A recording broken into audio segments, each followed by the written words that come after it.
Okay, so we were discussing subcritical pitchfork bifurcation in the last class, and I asked you to work out the details of this calculation of considering the normal form of subcritical pitchfork bifurcation. So as you have noted in the last class that this plus sign was the only reference that we had from supercritical bifurcation, and working out this problem was like your home task, and I guess all of you did it, right? And was there any problem? Okay, no. So then we can proceed on understanding that the at the point where we ended up in the last class was about this unstable branch that we had. So if you remember that we were plotting r, the parameter on the x-axis, and x, the fixed points available for the system in the y-axis, and what we saw there is that for the entire positive values range of r, did not have any other solution except for one unstable fixed point. So what is the condition of the system if the system only has option for one unstable fixed point? It becomes extremely extremely unstable, so to say. Or if you just perturb the system a little bit, it explosively grows. The fluctuations explosively grow, and they go towards infinity, right? Because there is no other place to go. There is no other stable fixed point to fall down upon. So thus, relating subcritical pitchfork bifurcations with real problems becomes a little bit different and difficult. So for that, what we usually do is we add certain terms for stabilizing the system, stabilizer terms. Okay. So if I add a term like minus x to the power 5 to the system, that stabilizes the system to a certain extent. So I leave the rest of the solving this problem to you. You just figure out that what are the fixed points that can come if I consider the system as this. But the summary of the entire results would be that the picture, the bifurcation diagram changes a little bit. So whatever was there remains intact, but due to the presence of this x5 term, what we have here now are two more stable branches present like this. Okay, so two more stable branches we have which exist for every r value beyond a certain particular parameter value here at a negative value of r. Okay, so if we look through this bifurcation diagram that we have right now, there are several interesting points about this diagram. First is that due to the presence of this, the stabilization happens and you have not one but two options present for the system in this region. So if you perturb the system a little bit from the unstable fixed point, it can go to either of these stable point depending on the direction of the fluctuations and how the fluctuations grow. So these are the two options. Your potential landscape also changes, and the hill that you have here corresponding to the unstable valley is now separates two valleys, these two valleys which correspond to the stable fixed points. Okay. But something more interesting is happening on the other side. So in this side of the diagram, we have a different kind of bifurcation present. Okay, this one is a subcritical pitchfork bifurcation. But here what I have, here we can see that an unstable and a stable branch is colliding into each other, and then they are vanishing. There are no more fixed points existing beyond this point. So what is this bifurcation that we have? This is a saddle node bifurcation, right? So let us call this bifurcation point as RS, is for saddle node. So this is another bifurcation point that we have in this diagram. Beyond this RC, or the bifurcation point corresponding to the subcritical pitchfork bifurcation, we have another value RS beyond which these stable branches cease to exist, and we only have one stable fixed point in the system, and that is okay. If I have one stable point, that is okay. Having only one unstable point is a problem. So if I have only one stable point, that is not a big deal, that is not a problem, and the system can stay there forever. Okay, so there is another interesting thing that we see in a bifurcation diagram like this, and that is called hysteresis. So hysteresis is a phenomena which the nomenclature is known to you because that is you came across this term in your magnetism courses, right? So there we have seen that if you apply a magnetic field, then the induced magnetization stays for some time even when the magnetic field is withdrawn, right? And you find this hysteresis loops. We used to draw these hysteresis loops. They were our lab experiment in our BSc days, and so you can see that how that there is a certain magnetization that remains. So the name hysteresis basically comes from the meaning of it is history dependent. So a history dependent kind of a phenomena is observed in a bifurcation diagram like this, and let me just slowly gradually explain this phenomena to you. So let us consider that we have a situation like this. We have a system which has a dynamical equation like this, and it evolves in time, and we are trying to perform an experiment with the system. What kind of an experiment we are going to perform? So we are starting from a certain parameter value of R. Let us say we are starting from RC. Okay, we are starting from R equal to 0, and then we are increasing the values of R. So R we are changing gradually, and at each and every time we are considering the time evolution of the system, and we are trying to see that at which point it ends up, at which point the system ends up as the time goes on to infinity. Okay, so for large time limit where the system ends up. So we'll do the experiment for R equal to 0 to higher values of R. Then I will reverse the direction of the experiment, and I will start from a very high value of R, and then I will cross R equal to 0 and go to the other side of the axis for negative values of R. Okay, I will perform the experiment like this, and finally I will stop at a certain negative value, and then I will come back to R is equal to 0. Okay, and I will see that how the system evolves if I change the parameter R in this way. So I guess the idea of how to perform the experiment is clear. Why we are performing the experiment will be clear once we are done with the results of our experiment. So let us consider that our R was here. We started from this point. Okay, R was here. R is equal to 0, and then I'm changing the, and this was a stable point. So you remember from the last class that R equal to 0, for R equal to 0, X equal to 0 was a stable fixed point. Beyond this point, we have this point, this X equal to 0 solution becomes unstable. Okay, so if I consider all the different trajectories of this dynamical system, they are very much unlikely to end up in this unstable fixed point. So consider one of the initial conditions, any one of the initial condition, and just try to imagine that in which way where you will find the system after a long time t. Okay, so if you think about it, it should either end up in this fixed point or end up in that fixed point. Okay, so there are two options. It is more likely that you will end up either in this or that, and this is extremely unlikely that you will end up on the unstable fixed point, because in that case you have to start on top of the unstable fixed point only. So let us just for simplicity imagine that the system initial condition was such that it ended up in this fixed point, the top fixed point to start with. Let us call this fixed point number 1 and this as fixed point number 2. Okay, we have two fixed points right now, so, which are stable, and this one is unstable, which is separating them out. So as I am moving to higher and higher values of R, okay, the system chooses any one of the stable fixed points. So let us consider that once whatever the initial condition was, so let us consider the hill and valley picture here. So I have this one unstable point which is supposed to be identified with the hill, and we have two stable fixed points which could be identified as valleys. So I can draw them as something like this,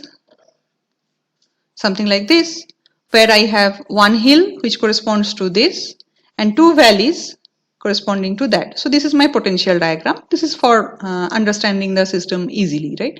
So suppose my initial condition was something like this, or my initial condition was something like that. So depending on that, I will either end up in fixed point number 1 or fixed point number 2, right?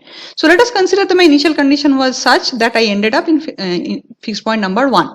So I ended up in fixed point number 1 as soon as I crossed R to positive side, positive values of R. So I am here. Now, if I change the value of R, what happens is the shape of this potential landscape can change. But as I go on changing the value of R, the structure, the hill and valley overall structure remains same. So if my initial condition was certain that I was ending up in fixed point number 1, then I'll end up in the fixed point number 1 only as I go on considering higher and higher values of R. So I will remain on this branch.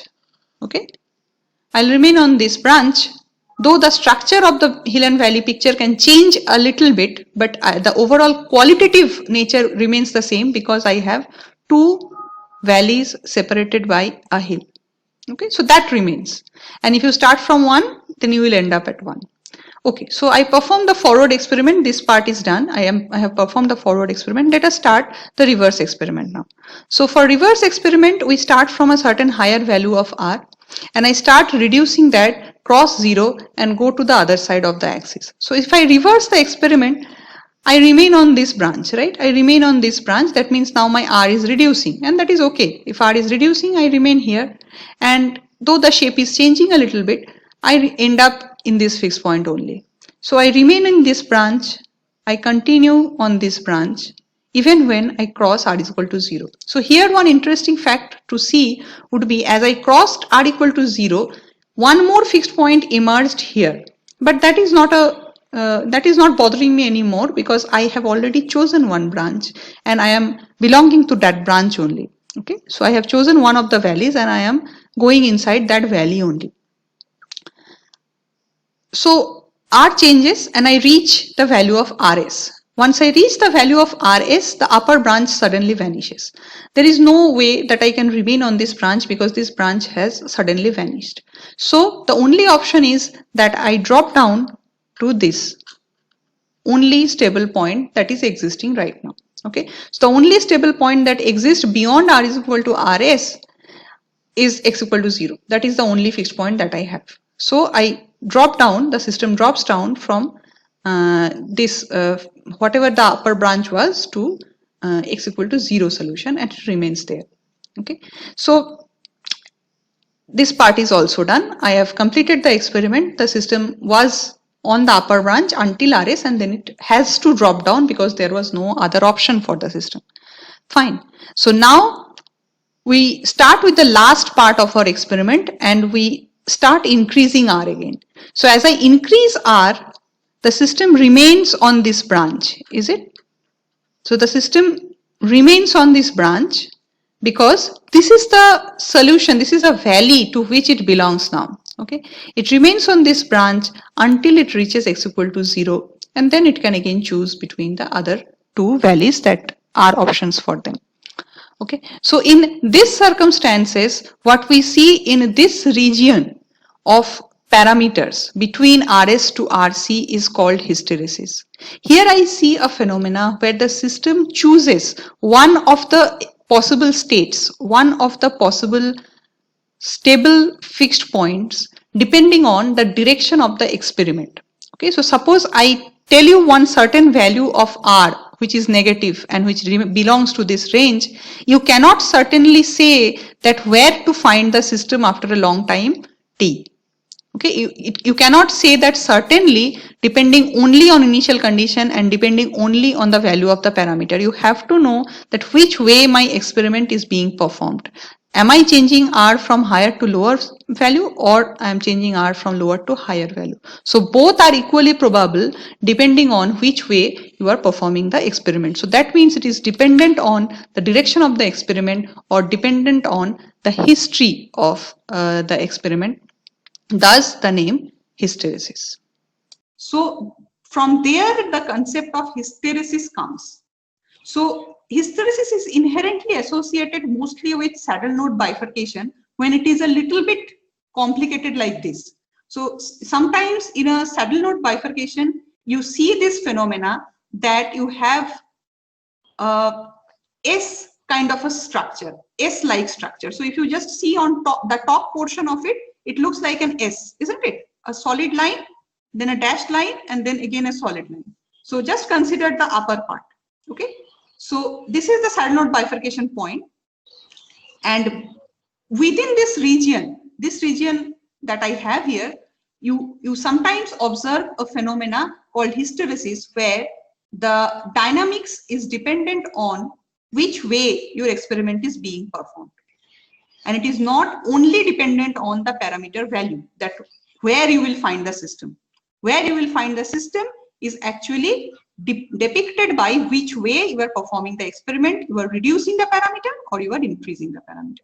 So this is a very interesting concept of hysteresis, and that basically supports us in several natural phenomena that we see, that also supports environmental systems. Several models suggest that even in bacterial lives, bacteria exploit this factor in several ways to sustain and survive medicines that we apply. So this kind of a dynamics gives a certain kind of robustness to your dynamics, right? So if you have already chosen a state, then even when there is another option, you don't just jump to the other option.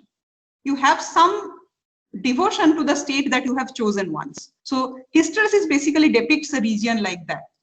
A region where if you choose one state, you belong to that state unless that option is taken away from you. Once the option is taken away from you, you jump down and take the other state. Now you are committed to this state and you will remain here unless and until this option is again robbed from you. Then you will choose whatever else you have. Okay. So hysteresis is a phenomena which is very important, and it inherently comes with several nonlinear systems. So is this idea, whatever we discussed, clear? Any questions? Because this is important.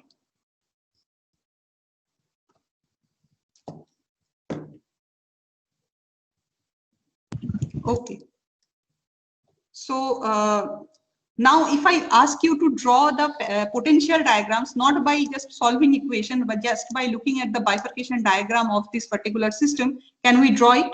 That how the potential landscape will change if I change R from a negative value to 0 to positive value for a system Rx plus x cube minus x to the power 5. Let us see. Okay. So you try it, take a couple of minutes and try to draw it.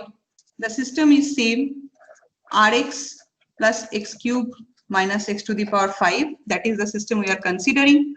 And the diagram, the bifurcation diagram that we have now is basically something like this, where you have an unstable branch like that for the entire values of R, all the positive values of R. And the fixed points, this side we have a solid line along x equal to 0, that is one fixed point, that is stable. Okay. We have two unstable branches like this,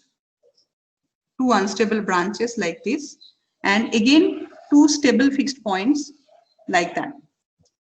Okay, two stable fixed point branches like that. This point I am calling RS, and this point is RC, or the pinch of the pitchfork bifurcation point. Okay, this is equal to 0. So if I ask you to draw the potential landscape for R less than RS, R less than RS means somewhere here, okay, where just you have this one branch. Then I have R between RS and RC, R lying between RS and RC, that is this region, okay, this region, and then where R is greater than RC, that means this region. So can you draw that how the potential landscape should evolve?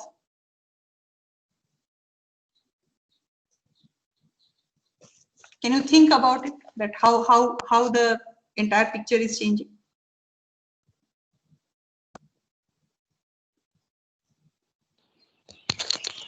There will be three valleys.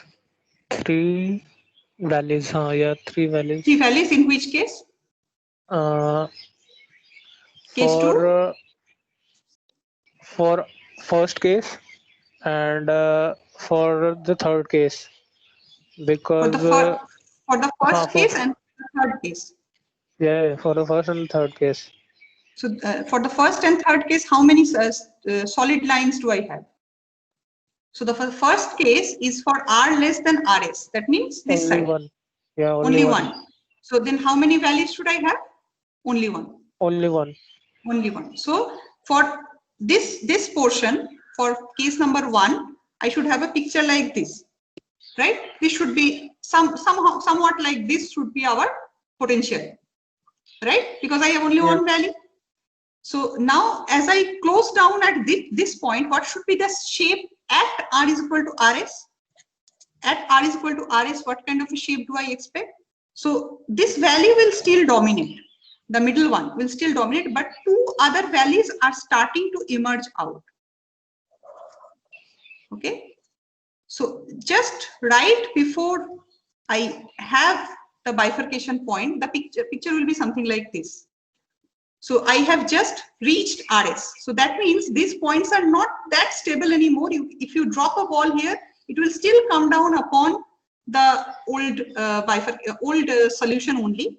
But if you go just beyond this point, they will flatten a bit and they will give you picture like this.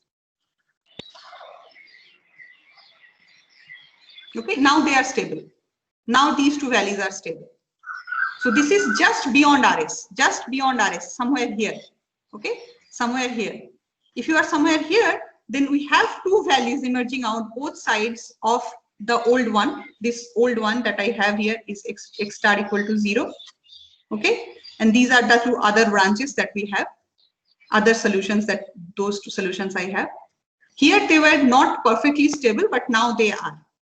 So what happens if I go beyond this? If I go beyond and I go towards this R equal to 0, these 2 values continuously grow in size. Okay, these 2 values continuously grow in size, while the middle one starts decreasing in size. So the size of these values basically tell you that how probable these solutions are. Okay. So if you change, you can plot this. You have some of you already tried to write the Python codes. You have all the plotting softwares also. I am not plotting it with a software. I am just intuitionally telling you what will happen. You can plot it and check if the same thing is happening or not. So if I change the R's value and figure out what potential Vx is from this expression, and I start plotting that down, something like this will happen. So at a certain point, you will have all the values almost equal. Okay. Then what will happen is, once you close down towards R equal to 0, the other values, the new values that emerged will be much more bigger than the initial value that we had, because this one is about to disappear. This one is about to disappear. This is becoming less and less probable. Okay, so it should be a continuous system. It cannot change suddenly. It cannot happen that suddenly I had one value and suddenly 2 other values emerged. No, that is not going to happen. Potential will be like a continuous function. It will continuously evolve into something that is reflecting whatever is happening here. So as you go on changing the value of R in this range, RS to RC, in this range, RS to RC, this is something that you expect. For lower, middle, and higher values of R, this is something you expect until you reach RC. At RC, the middle value that we have will completely disappear. It will become like a flat portion. Okay, it will become like critical slowing down we discussed in the last class. It will become something like that. So if I want to draw it, it is going to be something like this. So one value would be there, and then the other value would be just like this, and here you will have a flat kind of a portion, which tells you that this value has just disappeared. Just imagine that this is getting smaller and smaller and smaller, and finally it is disappearing. Finally, it is disappearing, and only 2 states are remaining with separated by 1 hill. So this is this hill after this value. Once you go beyond RC, once you consider values of RC which are greater than R, then what you have is a 2-valued landscape separated by a hill. And this hill is basically at x equal to 0, the unstable fixed point. Okay, so this is how the entire potential landscape changes continuously if you go on changing R. And that is why from this picture also you can explain the phenomena of hysteresis, that how the entire thing is changing, how the preference of the fixed points is changing, and from the same initial conditions, it can end up to different values if you are doing the experiment positive in the forward way or in the reverse way, isn't it? So just imagine that same experiment is going from this to this black one, then green one, then this one to this. This is one direction of the experiment, and the other direction would be this one first, then this one, then this one, then the black one, then this, then this. So if this is the two directions of the experiment that we are performing, once we are going from RS to RC and beyond, and another one we starting from a higher value and are coming to RC and RS and beyond, you can understand that how hysteresis occurs. Okay, I'm spending so much time on hysteresis because it is a very important phenomena, and it is something very important that you understand because it is associated with several interesting dynamics that we see, and it comes inherent with several systems which we called bistable systems. Bistable systems are basically switch-like systems which have a certain kind of robustness. So a good switch will always be like, if you switch it on, it should not fluctuate on its own and come to the off state, right? It should be on if you are keeping it on, and if you are keeping it off, it should become off and stay there. So this staying there part is ensured in the natural system using hysteresis. So using its inherent non-linearities, the systems make themselves to give a certain amount of robustness, so that choice of a state remains there and does not just fluctuations, small fluctuations are able to switch them to the other side.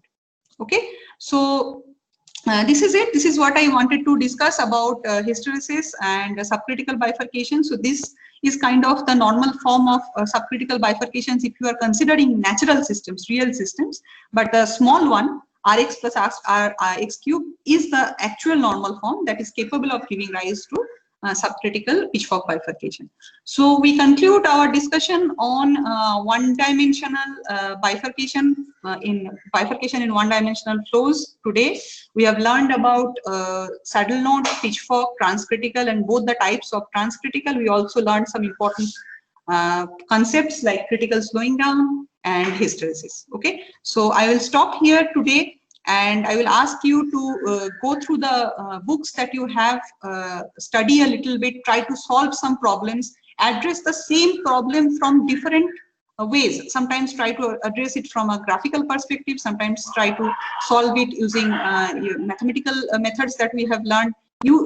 If you need, you take the help of computer somewhere and try to approach the same problem from different ways to open up possibilities of solving a problem that is new to you. Okay, so if you get a new problem, you don't know which way it is going to get solved, so just habituate yourself to attack the same question from different perspectives. Okay, so I will stop here for today, and if you have any questions, please ask away.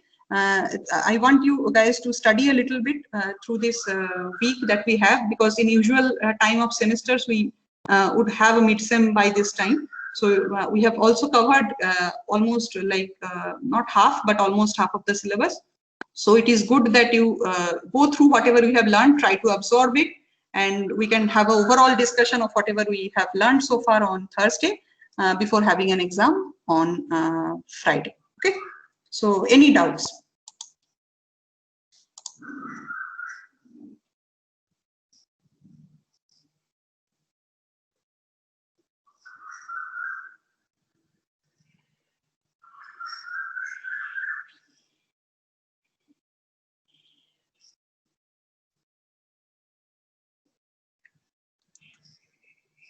Okay, so if you do not have any doubts, then we will stop at this point, and I will request you all to study a little bit, and you're always free to mail me if you have any doubts understanding any part until one-dimensional flows and bifurcation. Okay, so see you guys on next Thursday then.